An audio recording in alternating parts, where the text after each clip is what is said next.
सरकार अपने को मुसलमानों का हितैषी कहती है, जो कहती है मैं हूं ना, मैं ये बिल लागू नहीं होने दूंगी, उस सरकार ने 150 मुसलमानों को जेल में डाल दिया। असदुद्दीन अवैसी की चाल को कि ये चाहता क्या है देश में, खुद प्रॉपर्टी कब्जा करे बैठा है और मुसलमानों को सड़कों पे निकाल रहा है। ये जो वक्फ की लड़ाई है प्रॉपर्टीज की, ये गरीब मुस्लिम बनाम अमीर मुस्लिम की है। गरीब मुस्लिम के हक छीन लिए अमीर मुस्लिम और ताकतवर मुस्लिम, जो ताकतवर और जो माफिया किस्म के लोग हैं, उन्होंने इसमें रुकावट डालने का काम किया और देश में दंगे भड़काने का काम किया है। इस एक्ट के खिलाफ जो लोग ओवैसी जी और बाकी लोग जो विरोध में गए हैं, उनके खिलाफ हमने इंटरवेंशन की एप्लीकेशन डाली। मैंने शुरू में ही ये बोला था कि जो विरोध कर रहे हैं ये वक्फ माफिया हैं, ये मुसलमान नहीं हैं, ये पॉलिटिकल मुसलमान हैं। वो तमाम पॉलिटिकल पार्टी अपने झंडे अपने डंडों को पीछे छुपाए हुए अपने कार्यकर्ताओं को गोल टोपी पहनाकर आगे भेज रही हैं। जो लोग गए हैं, मेरी जानकारी में करीब 22 लोग गए हैं। 10 लोगों को मंजूर किया है कोर्ट ने कि भाई इस पर सुनवाई करूंगा। उनकी याचिकाएं उनको लगी होंगी कि हाँ भाई इस पर सुनवाई होनी चाहिए, और 15 या 16 शायद उसमें लगी है कि भाई सुनेंगे। ये एक संवैधानिक प्रक्रिया है जो होनी चाहिए, लेकिन इसके साथ साथ वही लोग जो याचिकाएं डाल रहे हैं, वही लोग मुसलमानों को भड़काकर जो है रोड पे भी ला रहे हैं। बराबर ऐलान कर रहे हैं कि साहब मुसलमानों उठो, उठने का वक्त है, तुम्हारे सर पे तलवार लटकी है और तुम्हारी मस्जिदों के लिए षड्यंत्र किया जा रहा है। ये इस तरह के जो भाषण हैं लोगों के, ये बड़े गैर संवैधानिक भी हैं और समाज को तोड़ने वाले, नफरत फैलाने वाले बयान हैं। इससे क्या है कि मुर्शिदाबाद हो गया, उसमें 3 लोगों की जान चली गई और 150 मुसलमानों के खिलाफ उस सरकार ने, जो सरकार अपने को मुसलमानों का हितैषी कहती है, जो कहती है मैं हूं ना, मैं ये बिल लागू नहीं होने दूंगी, उस सरकार ने 150 मुसलमानों को जेल में डाल दिया। जो मेरी जानकारी, वो ज्यादा भी हो सकते हैं।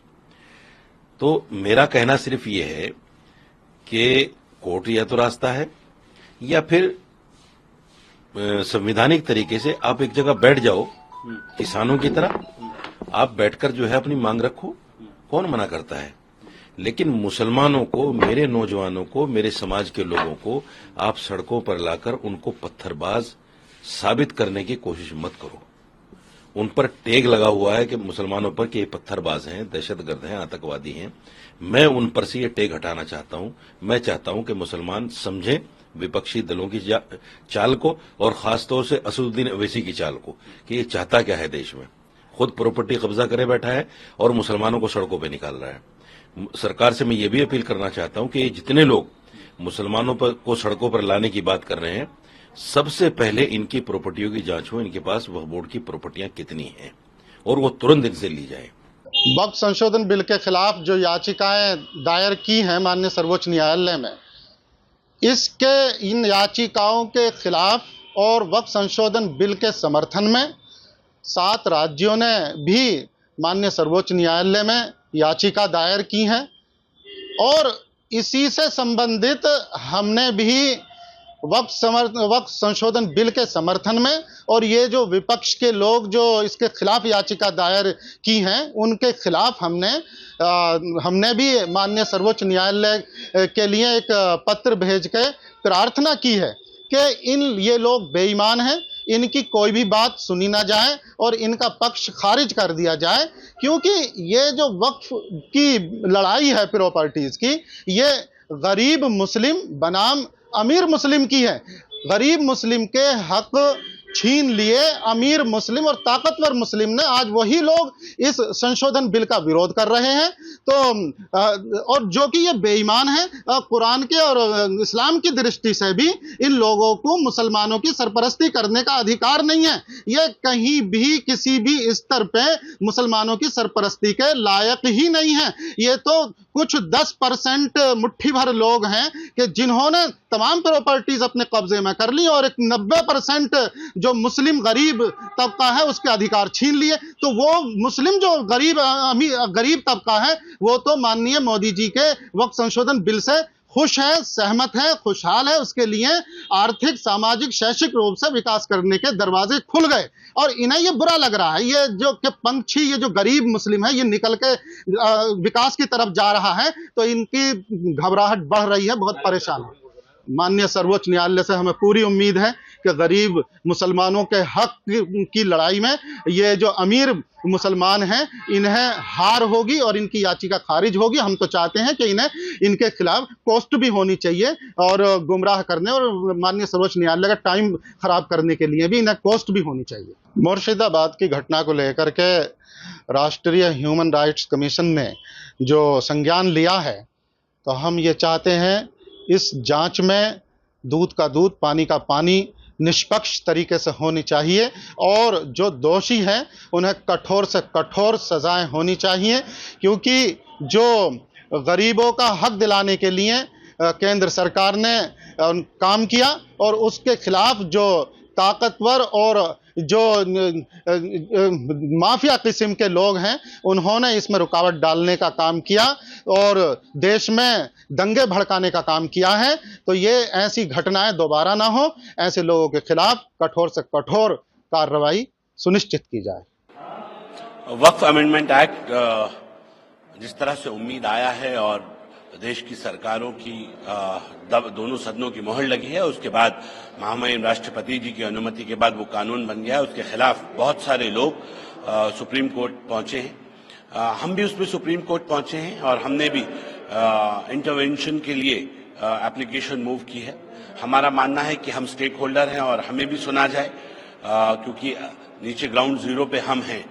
मुझे लगता है कि हमें उम्मीद है कि माननीय सर्वोच्च न्यायालय का जो भी निर्णय होगा वो उसको सब ईमानदारी से मानेंगे और हमें भी अपनी बात को कहने का अवसर मिलेगा। उत्तराखंड के अलावा 6 और ऐसे अन्य राज्य के हैं जिन्होंने सुप्रीम कोर्ट को ये बोला है कि वो वक्फ के समर्थन में है और इलीगल किसी भी तरीके से असंवैधानिक नहीं है वक्फ। मुझे लगता है जो 6 लोगों ने और भी हमारे साथ ये बोला है कि जो बोर्ड आया है इसमें इंटरवेंशन की एप्लीकेशन डाली गई है। जो नया इस एक्ट के खिलाफ जो लोग ओवैसी जी और बाकी लोग जो विरोध में गए हैं, उनके खिलाफ हमने इंटरवेंशन की एप्लीकेशन डाली और हमने ये अनुरोध महामहिम जो चीफ जस्टिस ऑफ इंडिया हैं या जो बेंच है उनसे हमने किया है कि हमें भी सुना जाए। हम भी इसमें क्योंकि स्टेक होल्डर्स हैं तो हमें भी सुना जाए, क्योंकि हमें लगता है कि ये जो अमेंडमेंट है ये गरीबों के हक के लिए है और गरीबों को उनका हक मिले। इसमें जो लोग इसको रोकना चाहते हैं तो उनको सुनने के साथ साथ हमें भी सुना जाए, उससे पहले कोई जजमेंट ना दे दिया जाए जिससे जो ग्राउंड जीरो पर लोग हैं वो आहत हो जाएं। दीदी ने जिस तरह का पश्चिम बंगाल में उनकी सरकार के नेतृत्व में नंगा नाच हुआ है और जिस प्रकार पूरे जो पश्चिम बंगाल है, खासकर मुर्शिदाबाद का जो क्षेत्र है वो पूरी तरह से जल रहा है। और मैंने शुरू में ही ये बोला था कि जो विरोध कर रहे हैं ये वक्फ माफिया हैं, ये मुसलमान नहीं हैं, ये पॉलिटिकल मुसलमान हैं। वो तमाम पॉलिटिकल पार्टी अपने झंडे, अपने डंडों को पीछे छुपाए हुए अपने कार्यकर्ताओं को गोल टोपी पहनाकर आगे भेज रही हैं और ये वही लोग हैं जो आज से पहले भी पॉलिटिकल मर्डर्स कर चुके हैं, आज से पहले भी बंगाल को अराजकता की भेंट चढ़ा चुके हैं। ये वही लोग हैं जो आज गोल टोपी का सहारा लेकर अपनी राजनीतिक रोटियां सेक रहे हैं। बंगाल जल रहा है, ये यहां से सिर्फ ये संदेश देने की कोशिश कर रहे हैं कि गरीब मुसलमान इसके विरोध में है और लिहाजा सुप्रीम कोर्ट इसको स्टे कर दे। ये तमाम षड्यंत्र आपसी मिलीभगत से सरकार के शेल्टर किए जा रहे हैं और मैं बार इस बात को शुरू दिन से इस बात को कह रहा हूं कि जो विरोध कर रहे हैं ये वक्फ माफिया हैं, ये वक्फ बेनिफिशियरी हैं और जो विरोध करा रहे हैं पॉलिटिकल पार्टियां जिनके शेल्टर में ये लूट हुई है, वो अपने कार्यकर्ताओं को गोल टोपी पहनाकर उसका सहारा लेकर ये दंगे भड़का रहे हैं। मुझे लगता है और मुझे उम्मीद है कि जिस तरह से इसका संज्ञान तमाम जो हमारे आयोग हैं उन्होंने लिया है और उनकी टीमें पश्चिम बंगाल जा रही हैं, दूध का दूध पानी का पानी हो जाएगा।